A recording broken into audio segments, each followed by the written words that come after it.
जातीय जनगणना के बाद अब मांग उठी है धार्मिक जनगणना की। कन्नौज से सांसद सुब्रत पाठक जी ने गृह मंत्री अमित शाह को एक पत्र लिखकर ये मांग की है।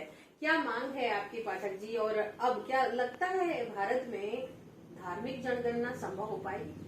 देखो, हम लोगों को जो समझ में आता है और चीजों को जो चीजें दिखाई भी पड़ती हैं कि हमारे यहाँ एक बहुत सोची समझी रणनीति के तहत कुछ राजनीतिक दलों के द्वारा एक बड़े मुद्दे को भटकाने के लिए और जाति जनगणना की बात होने लगी है।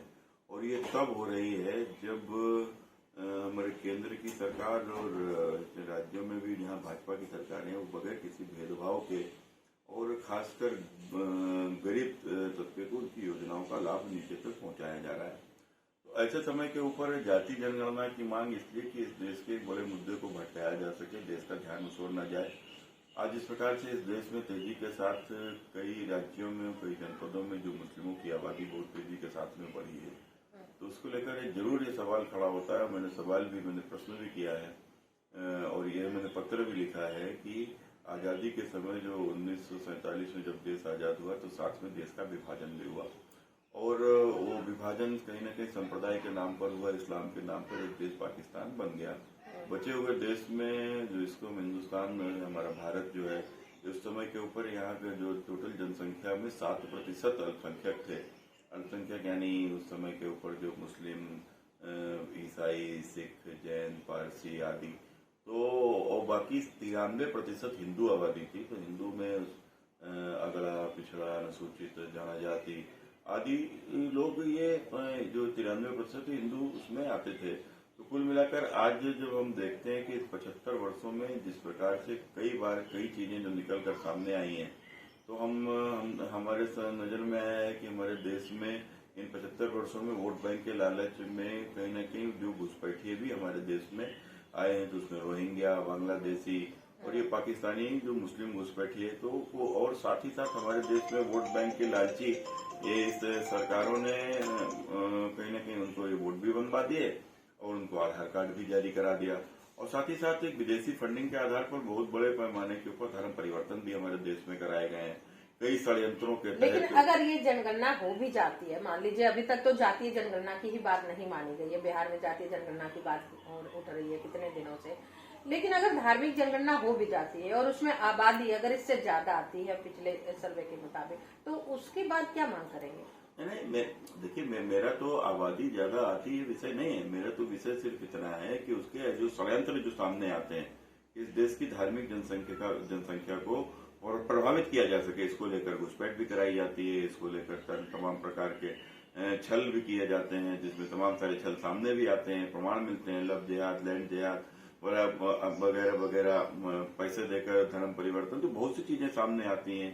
तो कुल मिल जाके नाइक जैसे लोग भी धर्म परिवर्तन के पीछे, तो ये बहुत से षड्यंत्र भी चलते हैं, तो समय समय पर कहीं ना कहीं सामने आते रहते हैं। तो आखिर किस षड्यंत्र के तहत तो कुल मिलाकर अगर जो आबादी बढ़ी है, तो मेरा तो कथन यही है ना कि इस देश में 7% अल्पसंख्यक थे, आज अल्पसंख्यकों की जनसंख्या कितनी है, तो उसमें जो मुसलमानों की आबादी बढ़ी है, क्या उसी अनुपात में जैन की आबादी बढ़ी है?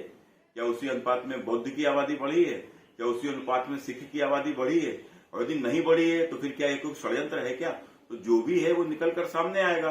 और कम से कम एक चीज और समझ में आएगी कि इस देश में खासकर जाति के नाम पर राजनीति करने वाले लोगों को कि कल को इस जाति की जनसंख्या कितनी है, सामने वाले कहीं ना कहीं ये मुस्लिम या अन्य उसके अपेक्षा।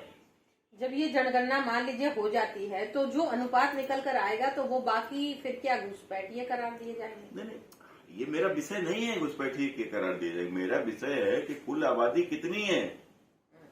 मेरा विषय तो ये है कि जो 7% अल्पसंख्यक थे, 93% हिंदू थे, आज आजादी के 75 साल बाद वो अल्पसंख्यक कहे जाने वाले, उसमें भी खासकर मुस्लिमों की आबादी कितनी हो गई है। आज मेरी जानकारी के अनुसार देश में कई राज्य, कश्मीर है, केरल है, असम है, बंगाल है, ये बहुत तेजी से यहाँ पर मुसलमानों की जनसंख्या बढ़ी है।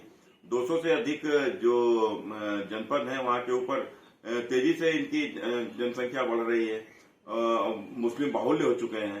तो ऐसे समय के ऊपर क्या इनको अल्पसंख्यक का दर्जा मिलना चाहिए क्या? तो अल्पसंख्यक दर्जा भी इनको नहीं मिलना चाहिए और कहीं ना कहीं देश की जानकारी में सारा विषय आना चाहिए।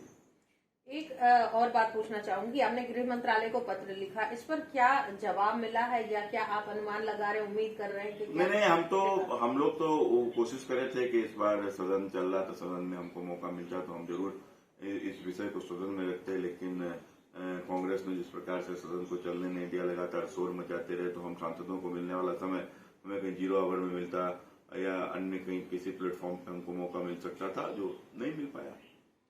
कांग्रेस या विपक्ष की सारी पार्टियां कह रही हैं कि अब भाजपा इसलिए हिंदू मुस्लिम की बातें लेकर आ रही है क्योंकि 2024 अब सामने है। नहीं, हम हिंदू मुस्लिम की बातें लेकर आ रहे तो वो जाति जनगणना की बातें क्यों लेकर आ रहे हैं? क्योंकि ये कोई विषय है क्या? अरे आपको जो लगता है आप अपना विषय रख रहे हो, हमको जो लगता है हम अपना विषय रख रहे हैं। तो भाई आप अपने विचार के आधार पर राजनीति कर रहे हो, हम अपने विचार के आधार पर राजनीति कर रहे हैं। धन्यवाद ईटीवी भारत से बात करने के लिए। तो जातीय जनगणना के बाद अब धार्मिक जनगणना की मांग उठी है। अब देखना है कि सरकार इसमें क्या पहल करती है। ईटीवी भारत के लिए दिल्ली से अनामिका रत्ना।